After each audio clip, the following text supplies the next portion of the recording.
Writing a professional resume as a medical assistant, both pre-externship and post-externship, takes an understanding of what you have to offer as a student and as a graduate, with or without a background in healthcare. You must know what it takes to create a document that will grab the attention of potential employers. Understanding exactly what a resume is and is not is a vital first step to developing a strong job search document. A resume is not a document used to showcase everything that you have accomplished or every place you've ever worked. Your resume is a one-page marketing tool highlighting your skills, background, and education in a format that will convey what you have to offer as a medical assistant. Your resume is your first impression to any medical facility or organization that you apply to. The top half or even more of your resume needs to showcase that you are a medical assistant that is ready to support a medical team in the field. So, how can you create this type of document that will help you stand out as a qualified candidate during your job search? Each section of the resume has a purpose. So, let's start at the top with your name and contact information. Your name should be highlighted in bold and appears as the largest font size on the page. It's recommended to consider a font size between 18 to 22 point. The rest of the information in this section will match the font size that is used throughout the rest of the document, which can be anywhere between 10 to 12 point font size. Include city, state, and zip code only. For personal privacy and safety reasons, it's recommended that you avoid using your physical street address. Select one phone number. If you use a cell phone, be sure you have your voicemail set up and do not use ringback tones. If an employer cannot leave you a message because your voicemail is not set up, they will move on to the next candidate. If you use a landline on your resume, be sure that anyone answering the phone at home will do so in a professional manner, especially during your job search. Use a personal email address versus your school email address. proudmama4@gmail.com or soccergirl27@hotmail.com. These are not professional email addresses. The email should be tied specifically to your name in some way. So maybe you use your first initial and last name at gmail.com or first name underscore last name at gmail.com. These are just a couple of examples to consider. If you don't want to change the current email that you've been using for the past several years as your personal email, simply establish an email address that you can use for professional communication during your job search. The examples at the bottom of this slide provide a few ideas of how to format your name and contact information at the top of your resume. The section following your contact information is an introduction of you as a professional that highlights your background, key transferable skills that will support you in your career as a medical assistant, and any information that can help you stand out as a candidate, such as being bilingual or multilingual, or having a certain experience that directly relates to the medical assisting field in some way. This section is your professional summary, or sometimes called a professional statement. Include the number of years of your experience that you have in whatever industry it is, and consider including a passion statement about working as a medical assistant. This is no longer the section of the resume that was traditionally known as the objective statement. Objective statements are no longer used in current resume writing. Employers are not interested in what you are seeking or looking for in a position, but rather what you have to offer them. Avoid using I statements like I have or I am or any pronouns in this section. If you can title this section, okay, but you don't necessarily have to. Let's take a quick look at a couple of examples of professional summaries. This first example reads, bilingual medical assistant, Spanish-English, skilled in working with diverse populations, highly motivated graduate with over 10 years of exceptional customer service and patient care experience, driven to provide superior patient care and support to a team of medical professionals, strong communication skills with the ability to quickly adapt to new clinical policies and procedures. This professional summary does an excellent job of highlighting several transferable skills that will benefit the medical assisting field, as well as the team of medical professionals that this individual could be working with. The second summary identifies a background in the healthcare field, calls out transferable skills in addition to including some of those skills. This individual also highlights their strengths of reliability and sense of duty, and closes out with 2 impactful transferable skills, both problem solving and relationship building. Another very well-written professional summary. The skills section of a medical assisting resume should focus on MA and healthcare specific skills. Your skills may come from previous experience or from labs and classroom experience and your knowledge base. But even more skills need to be included after you've completed your externship experience. You can see from the examples on the slide that there are a number of ways that you could label this section of the resume. If you are not comfortable stating that the information included are skills and qualifications because you haven't yet applied them in the field, then use terms like skills and relevant coursework. Your education is a setting that's going to set you up with those skills that you need to do the work of a medical assistant. So just know that whether it is in the classroom or an externship experience or directly out of the healthcare field, they are skills. They're skills that you've either obtained through work, through externship, or within the classroom. The education section of the resume. Information in the education section should be listed in reverse chronological order, starting with your most recent education or where you're currently enrolled, which currently is Rasmussen University. List the full title of your credential and your graduation date. Remember that this is your resume, so highlight your credential in bold because it directly relates to you. The college that you attend, the employers that you work for or have worked for, these should not be highlighted in bold. This is not their resume. This is your resume. So the names of your credential, the names of your job titles, that's what should be highlighted in bold. Any college credit that you earned elsewhere, maybe you transferred in from another college and you brought credits with you, but you didn't earn a credential while you were attending the other school, that information should not be on the resume. Additionally, high school information should be left off the resume as well. Any certifications that you have should be included in the section, such as BLS CPR certification. And you should also indicate the CMA information that might be pending. So if you have a month and a year that you're going to be sitting for that exam, you could include that in this section as well.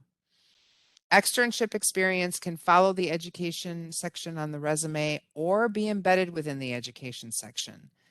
Let's take a look at 2 ways that you could include this externship information. These examples are going to give you a brief glance at the formatting options for your education, your certifications, and your externship experience. Your externship experience is your hands-on experience in the field, so treat it like you would your work experience section. You should include detailed experience around the training that you received at your externship site, as well as indicating your job title, medical assistant extern, or just medical assistant, or maybe medical assistant apprentice. I think the bottom example here indicates the apprentice piece. And the top example on this slide shows that the externship experience is separate from the education experience. It just follows the education experience.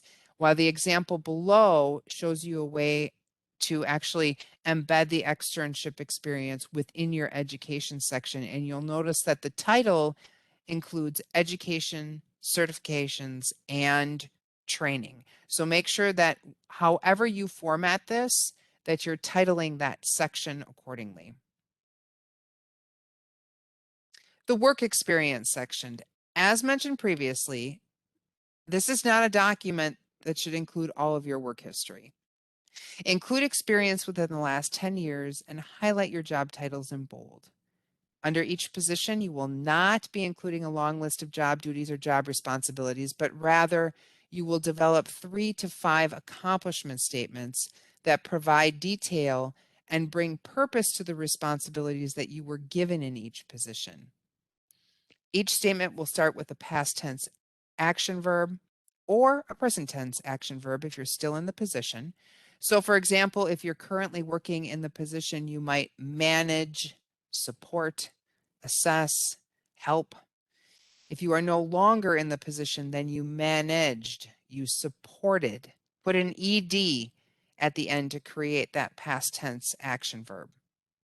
If you have held the same job title for more than one employer, you can always group the positions together. For example, if you were a certified nursing assistant for the past 3 positions you held, you can group the job titles and the 3 locations that you worked, then create a list of 4 or 5 accomplishment statements underneath that grouping.